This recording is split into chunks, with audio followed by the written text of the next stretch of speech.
उम्, जिन्दगीमा सबैभन्दा इम्पोर्टेन्ट कुराहरू के-केहरू होला होइन? सबैभन्दा इम्पोर्टेन्ट कुरा के छ?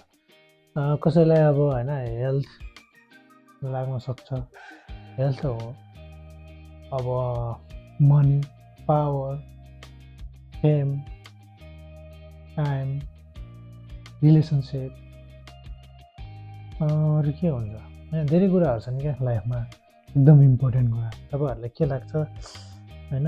तपाईँहरूलाई कमेन्ट गर्नु होला। अब मलाई आज चाहिँ होइन मलाई नै होइन यिनीहरू नै हो। I think health is most important thing मेरो विचारमा होइन। अरू पनि छन् सबै, मनी पनि इम्पोर्टेन्ट हो। त्यसले गर्दाखेरि तर आज चाहिँ म एउटा कुराको मात्र चाहिँ कुरा गर्न गइरहेको छु। One of the most important thing in life, त्यो चाहिँ टाइम। मेरो टाइमको बारेमा चाहिँ आज म तपाईँहरूसँग चाहिँ कुरा गर्न चाहन्छु।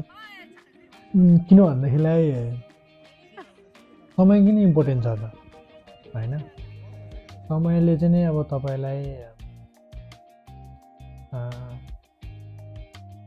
जस सबै ठिक बनाउँछ क्या, सबै पाउन सक्छ क्या। त्यसले गर्दाखेरि टाइम इज भेरी इम्पोर्टेन्ट होइन। अनि हामी यो अब विशेष गरी अब अर्ली इन लाइफ होइन, टिनेज 20sमा चाहिँ हामीहरू चाहिँ कस्तो हुन्छ भने अब we want everything quick fast chance खोज्छ क्या। तर हामी के हो, टाइम दिनै खोज्दैनौँ होइन। किनभने राम्रो कुरालाई त टाइम लाग्छ नि त। अनि त्यसपछि विथ टाइम एभ्रिथिङ कम्स के होइन। तपाईँले चाहिँ समय चाहिँ दिनु पऱ्यो है। त्यसले गर्दाखेरि टाइम भेरी इम्पोर्टेन्ट छ। अब अहिले तपाईँहरू कुन ठाउँमा हुनुहुन्छ होइन, के गर्दै हुनुहुन्छ अथवा के गर्दै हुनुहुन्छ होइन, कतिजनाले के गर्न मन राखेको छ नि त। अनि यो टाइम भनेको चाहिँ दुःख गर्ने टाइम हो क्या, मिहिनेत गर्ने टाइम।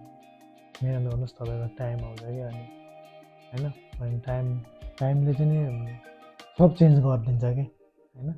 तपाईँलाई आज मजाक उडाउने मान्छेहरू भोलि तपाईँलाई चाहिँ नि अब गुणगान गाउन सक्छ होइन।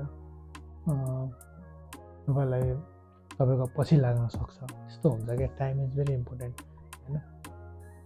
विथ एक्सपिरियन्स होइन, मेरो लाइफमा पनि त्यही हो होइन। टाइमले चाहिँ नि धेरै रोल प्ले गरेको छ। त्यो भएर किन के अरे सबै कुरा अब अहिले नै सबै कुरा पाउने यस्तो होस्, त्यो अब त्यस्तो भयो भने त बेटरै भयो होइन। तर विथ के अरे समय लाग्छ क्या सबै कुरालाई, धैर्य गर्न सक्नु पऱ्यो क्या हामी होइन। त्यही भएर time is very important thing in life होइन। अनि समय दियो भने चाहिँ आई थिङ्क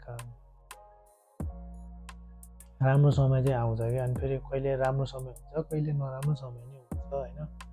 तर के हो, नराम्रो समय सधैँ बसिरहन्न नि त, चेन्ज हुन्छ। त्यसले गर्दाखेरि धैर्य गरौँ होइन, मेहनत गरौँ अनि टाइम दिउँ। त्यही भन्दै यो भिडियो चाहिँ अब एकजनाले मात्र होइन को लाइफ चेन्ज हुन्छ भने this video will be successful. त्यति भन्दै I will see you in the next video. तपाईँहरूलाई केही छ भन्न कमेन्ट गर्नु होला भन्दै until then stay safe, stay healthy.